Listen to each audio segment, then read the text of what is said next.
And because the Democrats themselves don't want to do anything that genuinely changes the pre-established hierarchies, genuinely don't want to do anything that genuinely harms capital owners and their profit margins, they want to hyper-focus on culture war shit. But Republicans are dominating in the culture war sphere. That's the whole purpose of culture war shit to begin with. It's a distraction away from genuinely improving the material realities of the American working class. That's why culture war exists.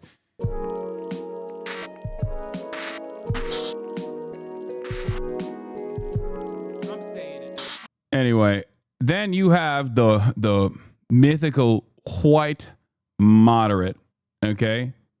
The white moderate running an incredible show here, okay? Michael from Pennsylvania calls it out. Welcome Fest is happening in D.C. right now. And the neoliberal entities within the Democratic Party that have caused all of the Democratic Party's ineptitude and failures and lack of popularity overall are once again at the forefront of the Welcome Fest. Third Way, Blue Dog Pack, New Dems, Inclusive Abundance. Okay, they're here and they're putting on an incredible show, ladies and gentlemen. They're here to stay. I know Jean-Pierre also has left the Democratic Party. We'll talk about that in a second. But here is Welcome Fest. Alex Bronzini Vendor is there, freelance writer for the Baffler Mag, Guardian, American Affairs. And this is the largest public gathering of centrist Democrats, all 8 of them. Okay? Laksha Jain starts off by saying, the voter you're trying to win over is a soccer mom who isn't really as concerned with the election on Tuesday as she is with her kids' soccer semifinal on Saturday. Citing Democratic lawmakers' visit to El Salvador, Matt Iglesias argues that the groups create bad incentives for Democrats. So, like, he is saying that the ACLU and all these other bad advocacy groups that are firmly within the Democratic Party structure, okay, that have their own unique interests and try to constantly push the Democratic Party in the right direction, they're actually bad for the Democrats. The Democrats should actually avoid working with them. Ironically enough, these guys personally love how the Republican Party operates, and the Republican Party is nothing without its incredible instruments, okay? Whether it be the media ecosystem that they've designed that goes all the way from the independent outlets all the way to mainstream outlets. Baba, bana liste vermedin. Bu mu liste? Bu mu? Yeni liste verecek misin bana almam için? Okay. Whether it be all of the sophisticated media ecosystem that the Republican Party has designed, or the think tanks that they have created, where they constantly focus group test whatever kind of messaging that they should be following with, whatever kind of messaging that they should be continuing with, in an effort to push for certain points and certain types of policy that are horrible for many Americans, but they try to feed that. They try to force feed that narrative, and they try to force feed that position as aggressively as they can in an effort to make sure, to ensure that they get a decent amount of positive coverage from that media ecosystem, and also are things that people will push for. A new JCS alert. Okay, I know, man. I know. What do you want me to do? You want me to just like watch the new JCS? Why is everybody saying new JCS? What is happening? Huge news. Did you hear Trinity College in Dublin was the first university in the West to fully divest from Israel? I will be visiting Trinity College in the fall. It's unsurprising. Oh my God. Can you try to interview Rima Hassan? I'm going to shoot myself. I'm going to strap myself on a rocket and shoot myself into the sun to never have to deal with my own community ever again. You guys love repeating the same shit over and over again that I address a million times over. I have already tried to establish communication with Rima Hassan. She's currently on a ship that might get blasted by the Israeli Air Force. She is a little bit busy right now, okay? She's busy. Adam Gentleson, people wishing to push the Democratic Party in the correct direction should speak up more on Twitter, where people will pile on you. Representative Tom Suozzi recounts being asked by Dem consultants, why are you talking about immigration? That's a Republican issue. He recalls answering, no, it's what everybody's talking about. That's what they talk about when they go out to a party or a family dinner. He advises candidates in the crowd, you can't let yourself be pushed around by consultants. Ironically enough, these guys refuse to abide by any sort of popularism standards that they have created, that they've cultivated, okay, when it comes to the issue of Israel. Because there is overwhelming support for a ceasefire, and yet they never listen to those calls, surprisingly enough. So there's overwhelming support for Medicare for all, and yet they don't listen to those calls. So maybe they have nothing. They have no interest, no investment whatsoever in actually dealing with popularism, okay? And I will tell you exactly why. I'll tell you what they are right about. The Democrats on culture war issues that don't actually touch the pre-existing hierarchies of capitalism are losing, okay? Republicans are destroying the Democratic Party on the culture war stuff. They are guiding the conversation. They are killing it. And because the Democrats themselves don't want to do anything that genuinely changes the pre-established hierarchies, genuinely don't want to do anything that genuinely harms capital owners and their profit margins, because they are they refuse to do anything about that. They want to hyper focus on culture war shit, but Republicans are dominating in the culture war sphere because that's the whole purpose of culture war shit to begin with. It's a distraction away from genuinely improving the material realities of the American working class. That's why culture war exists. It's purely and utterly reactionary. And if the Democrats don't do anything, if the Democrats don't try to change the trajectory, don't try to actively become a party that is identifiable by certain policies that are incredibly popular, they are never going to be able to win. They're always going to lose. Because at the end of the day, with culture war narratives dominating discourse, Democrats are ultimately not going to be able to present a strong showing on the culture war front and inevitably yield to the Republicans on specific culture war issues like trans people, immigrants, all this stuff. And then they will give even more leeway to the Republicans on these issues by conceding to their framing. It's that simple. Yeah. And I talked about this extensively. So it's insane that Matt Iglesias is using this as a negative thing. Insane point to make, given that this work, Trump's approval on immigration, went into the negatives for the first time while this case was being highlighted. It bounced back since Democrats gave up on it. I have been saying this nonstop. Okay? I use Chris Van Hollen and the 1 week media cycle that Chris Van Hollen was able to create around the issue of immigration by hyper-focusing on Kilmar Abrego Garcia and how successful that was in terms of undermining Trump's most popular policy position, which was immigration enforcement. It's so frustrating. Democrats are such gross losers, man. It is, it's really up. Sağ ol. Bu mu bütün liste? Bu mu bütün liste? Okay, peki. Here it is. By a 22-point margin, Americans say they want Abrego Garcia return home. Even bigger margins among moderates and independents. It was one of Trump's worst testing immigration policies, perhaps the worst. I wonder why. Because it was identified. It was hyper-focused on. I don't know how many times I have to repeat myself over and over again. And at the end of the day, I'm only repeating myself to an audience of like-minded individuals. I cannot breach the public consciousness with this stuff, even when it's literally happening in real time. It's so frustrating. It's so frustrating to constantly have to repeat this to an increasingly shrinking audience that is bored of hearing this shit and is completely and utterly checked out of politics once again until the next insane thing happens, and then they have to tune back in. This is my life. This is my hurdle. Every single day I have to put that boulder up on the goddamn hill only for it to fall back again, okay? Just one more Theo Vaughn appearance, bro. I swear it'll work this time. I mean, I'm not. What do you want me to do? Stop? These people are invited to DC because they tell the rich what they want to hear. Exactly. We all do what we must. We all do whatever we can in the little but albeit meaningful ways. Okay? But it's so frustrating to see the consulting class of the Democrats that are firmly committed to the Democrats being a controlled opposition party consistently denying reality. Okay? Consistently denying reality. Education Secretary says Holocaust denialism counts as viewpoint diversity. Linda McMahon is going to great lengths to defend Trump's war on Harvard University. Yeah, oh my Lord.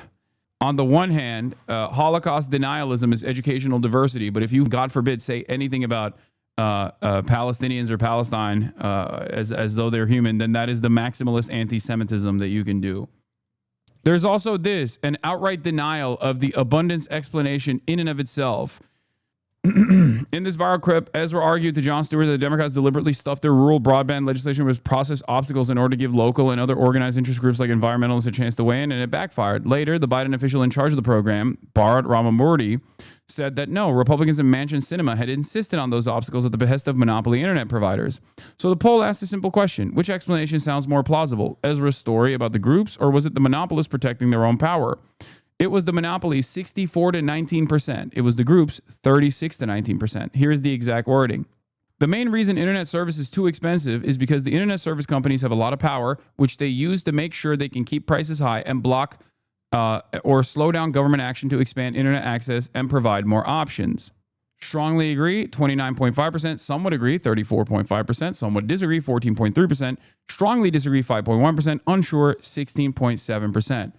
As opposed to, the main reason internet service is too expensive is because organized interest groups and community groups work to block or slow down efforts by government to expand internet access to provide more options.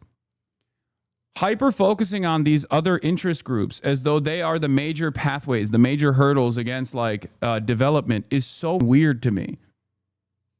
You're missing the forest for the trees almost deliberately. It feels like you are missing the forest for the trees in a deliberate manner. Okay? I'm trying to be as charitable as possible. That's why I said it almost feels like you're missing the forest for the trees in a deliberate manner. Okay? I think it is. It is deliberately hyper-focusing on the least powerful entities in this process. And it feels like Matt Iglesias and the other famous neoliberal consultants, the famous neoliberal consultant class, is now trying to wage war against the ACLUs and the sunrise movements of the world, claiming that their attitude is too pie in the sky, too ridiculous for anyone to actually approach and take seriously. And that, Adam Jenelson, Lakshya Jain, Matt Iglesias, all of these guys have put the crosshairs on the true enemy of the Democrats, which is, of course, advocacy groups. That is what the real problem is here. It's not necessarily the lack of progress by design on a lot of these issues that end up harming the interests of capital. But it's not capitalism itself. It's actually all these advocacy groups that sometimes will make demands that harm the profit motives of these companies. The name of the conference is going on, I think, is Welcome Fest. That's what it is. Yeah, sometimes I get 1 million to 2 million on videos. Tom Swazi at Welcome Fest. Truanon is there. Our roaming correspondent, Brace Belden, is there. Front row, rapidly emptying as Richie Torres and Josh Barrow take the stage. Richie Torres, D-Israel. Sorry, that post has been deleted. Oh, no. Could you imagine if May Musk makes an appearance? What do you think Brace would do? He would... Am I being obtuse? I don't get why both answers are not correct. We know for a fact corporations are slowing down and blocking expansion, but the regulation bloat and minor groups also slow down progress a lot. The reality is both. These morons are ignoring corporations for capitalism. It's kind of like this. Okay? it's like this. It's as though you are hyper focusing on the least powerful entity, and avoiding covering the most powerful entity that is a hurdle in front of progress. The American government is supposed to have awesome power, and therefore, the American government is supposed to have awesome power, and therefore, local government, state government is supposed to be able to do certain things. But there is one more powerful entity, and that is capital. Capital will always get in the way of new projects, whether it be improving broadband, ISPs themselves. And this, again, is a reality that the average American understands as well, as you can see from this. Okay? Like high-speed rail in California has been a disastrous failure in development, not due to these like minor interest groups that have played a major role in blocking high-speed rail from being completed, but because of the incredibly corrupt public-private partnership, okay? And the lack of interest in actually putting together high-speed rail because of what it would do to the existing industries, what kind of harm that would do to the existing industries, without ever factoring in the additional opportunities for commerce. The abundance guys have some points in regards to state capacity. I don't disagree with them that certain federal rules, especially around contractors and litigation, make actual federal action unnecessarily difficult. I need to actually finish the book, though, but I agree. I think they're missing the forest for the trees and not seeing the actual real problem is elite influence over the state, which is cost to restrain itself. I mean, every single ballot that comes out of every single election in the state of California has overwhelming margins for fixing the housing crisis. And then they fundraise to the tune of billions of dollars. And then that money just like gets parked in a fund and goes nowhere. One must ask the question, why it goes nowhere? Well, the real reason is not because of, woke climate change groups that say, oh, you can't build anything, or the random lefty, not in my backyard groups that don't want gentrification. The real reason is because real estate developers don't want additional housing to be built, or if it's going to be built, it must be built in a very specific way that only causes the existing housing inventory to also still go up in price. And beyond that, they never want to actually solve the problem. The real solution is to work towards decommodification of housing. Okay, there is no other solution. That is the reason why capitalists, socialists, whatever form of governance you have, the only places on the planet where there are lower rates of homelessness, okay, lower rates of homelessness and higher rates of home ownership are places that are either post-USSR Eastern Bloc countries or currently in existence, capitalist countries like Singapore, where the government owns all of the land. The government owns all of the land and can basically take away your housing. That makes it virtually impossible for you to be a landlord, okay? Singapore is a great example of this. An even better example, obviously, would be China, but a fantastic example also is Austria, the city of Vienna in particular.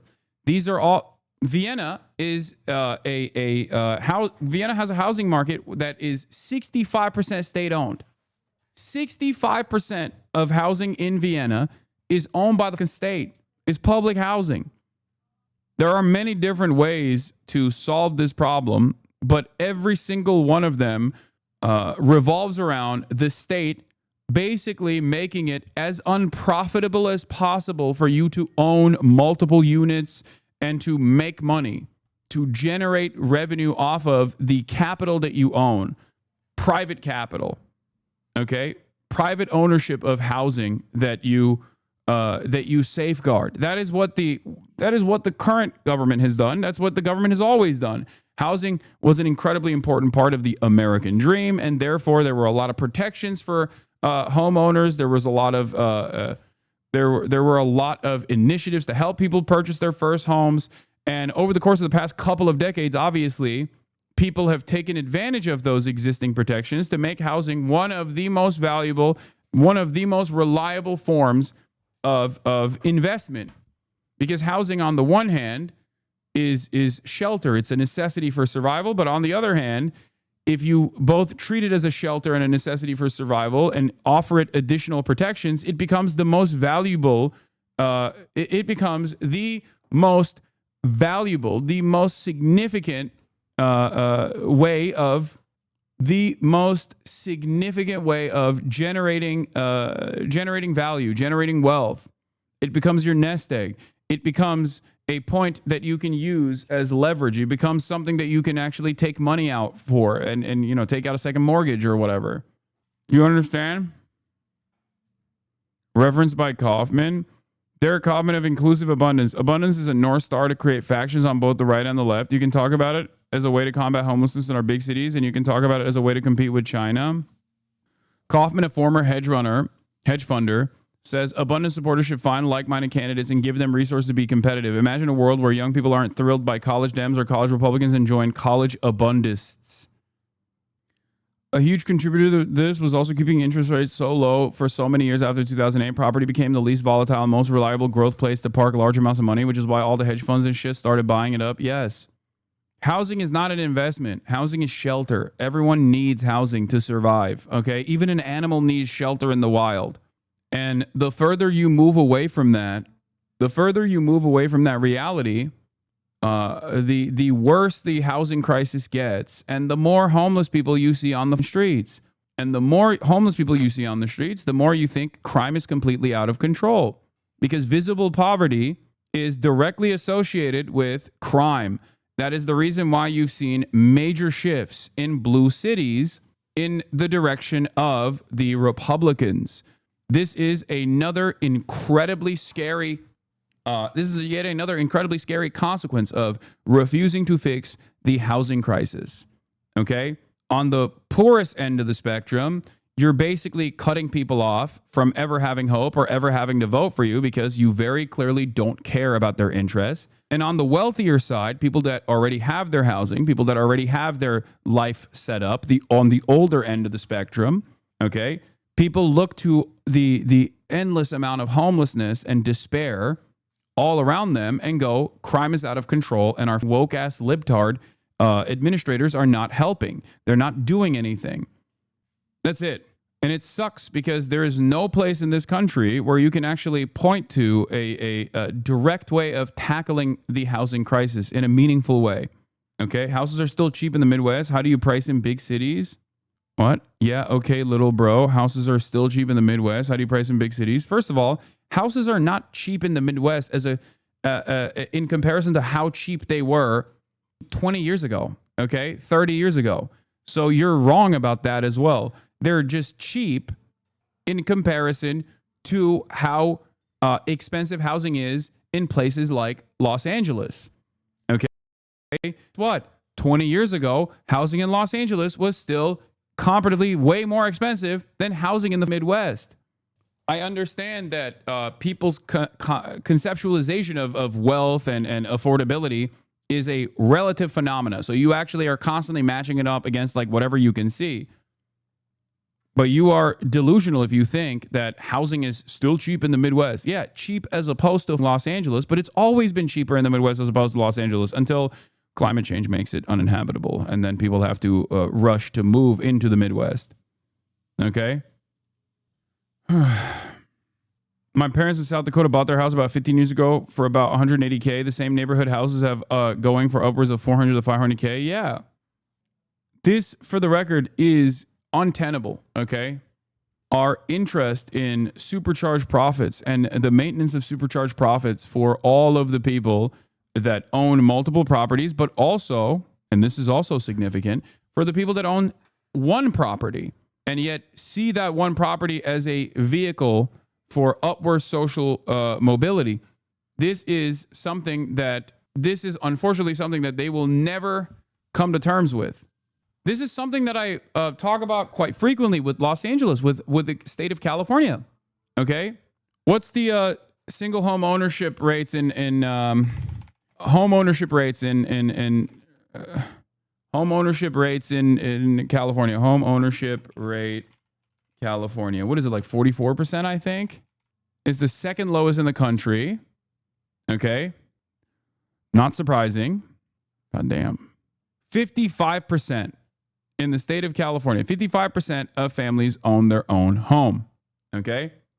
55%. That means for 55%, I think in Los Angeles, it's even lower. That's why I was thinking like 44%. I believe like in LA, in LA, it's even lower. So one thing you have to consider here, okay, is that means 55% of people that own their homes, one, are constantly giving money to the bank because they didn't just like purchase it outright. Okay. They did not purchase it outright. Yeah, it's 47.94 in LA County. Thank you. That's what I was thinking of. So that means that 55% of Californians are, one, paying money to a bank to continue owning their home, right?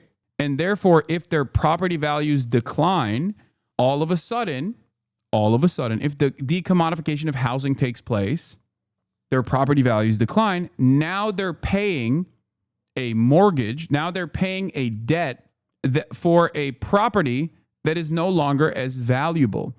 If the property value consistently goes up, then at least that debt is fine to pay because guess what? I'm generating value around this thing that I own.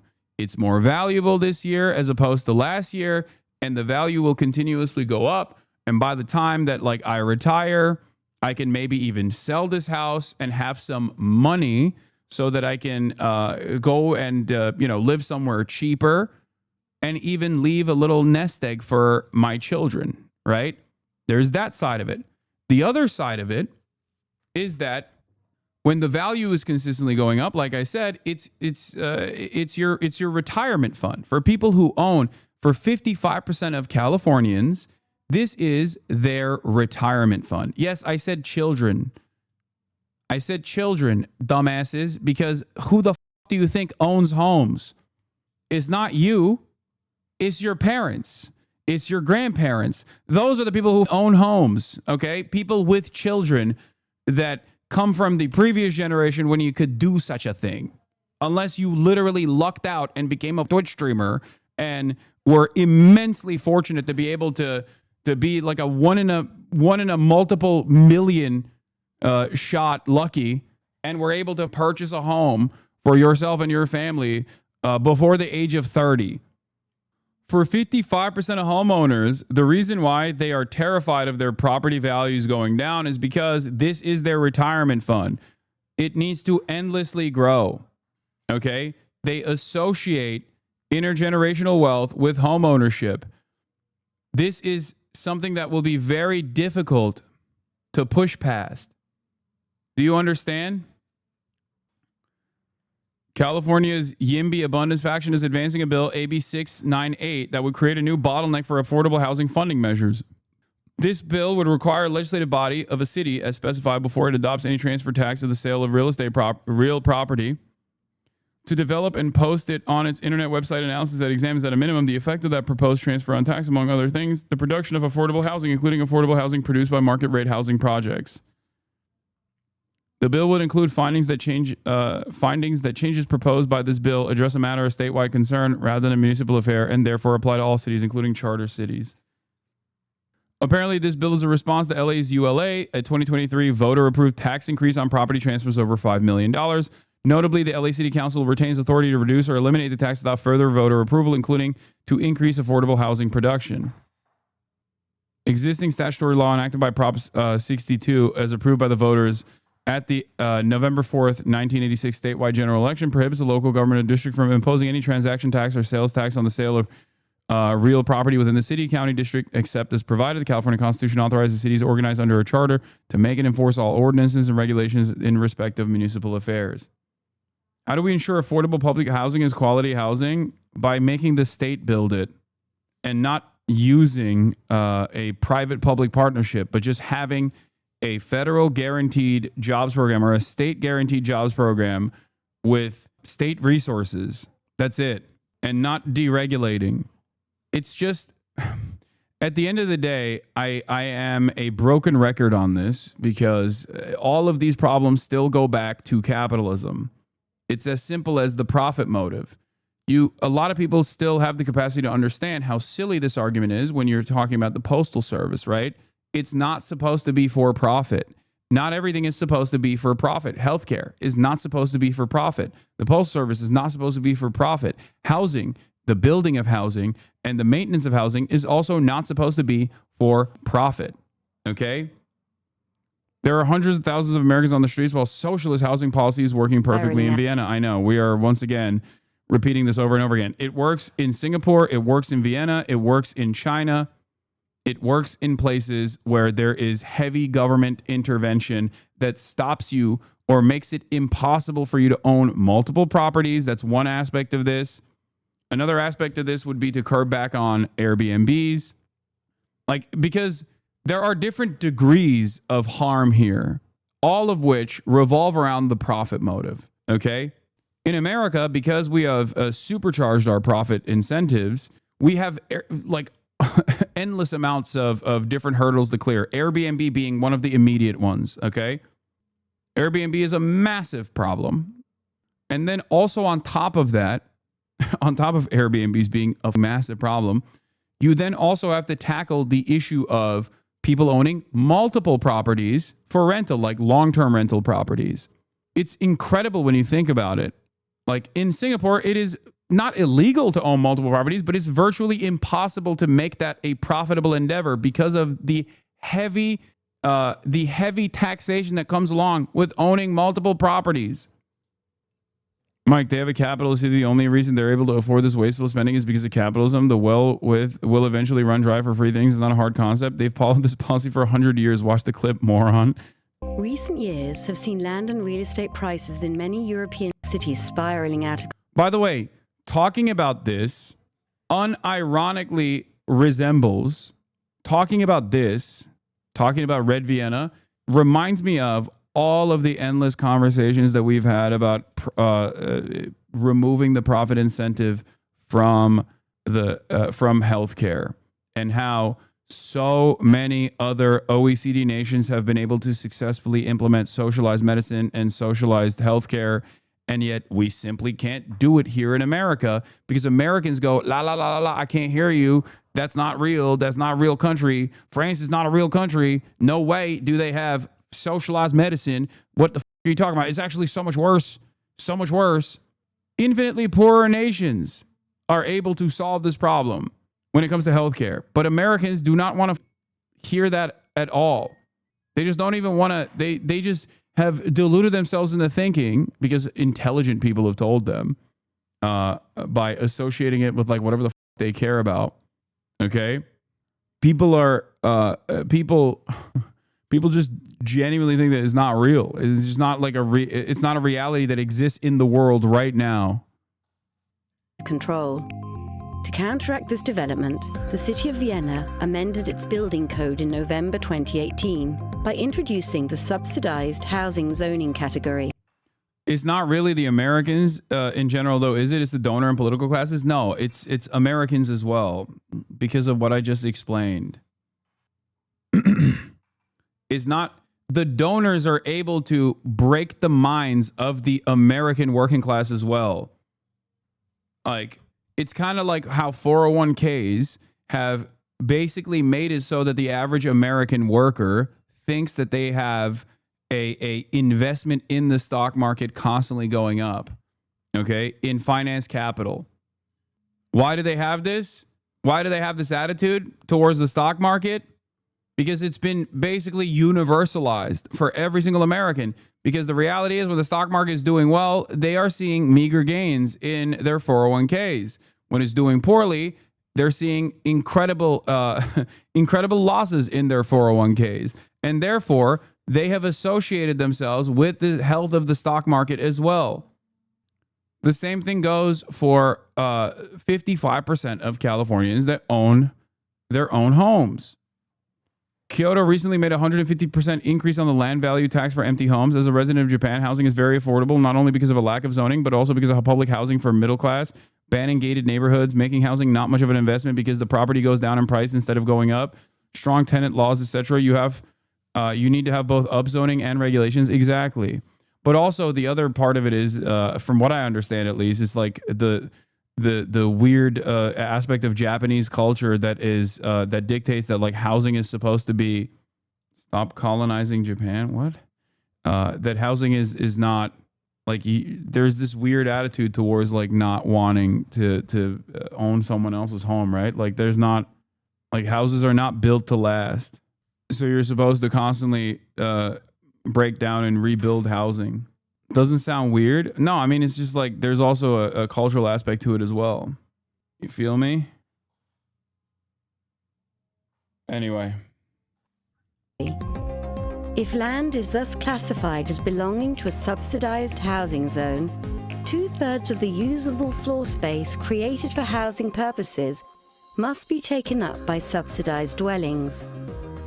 This caps rents and safeguards that affordable homes will continue to be constructed across the entire city, and again, ensures a good social mix all over Vienna. All these measures provide for an adequate supply of good housing in Vienna, as well as the rest of Austria. Last but not least, these benefits contribute to Vienna being continually voted the city with the highest standard of living in the world. Vienna was ranked as the most livable city worldwide 10 times in a row. This includes Quality of Living ranking 2019 by Mercer, as well as being classified as the best place to live worldwide by the Global Livability Index 2019 through The Economist. In comparison with other big cities, Vienna has rather moderate rent prices.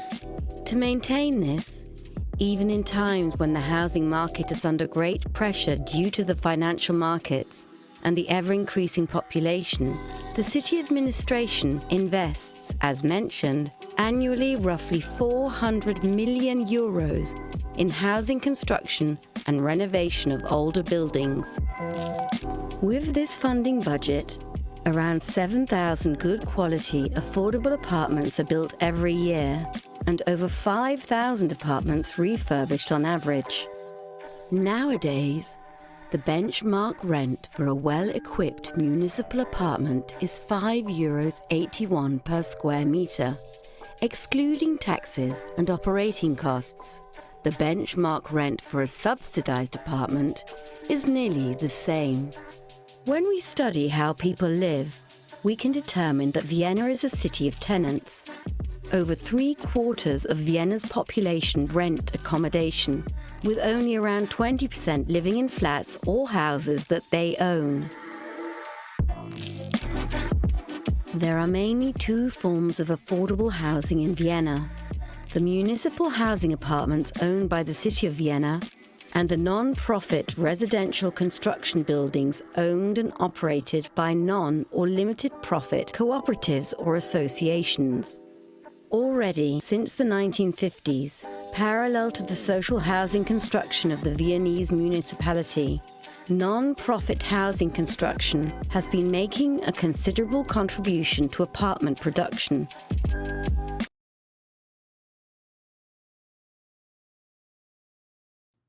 Do you think Vienna is Venice, chatter? Is that what you think is going on? Do you think Vienna is Venice? Maybe. Japan's cooked. Australia does it better. This ain't it. Australia shits on Vienna housing.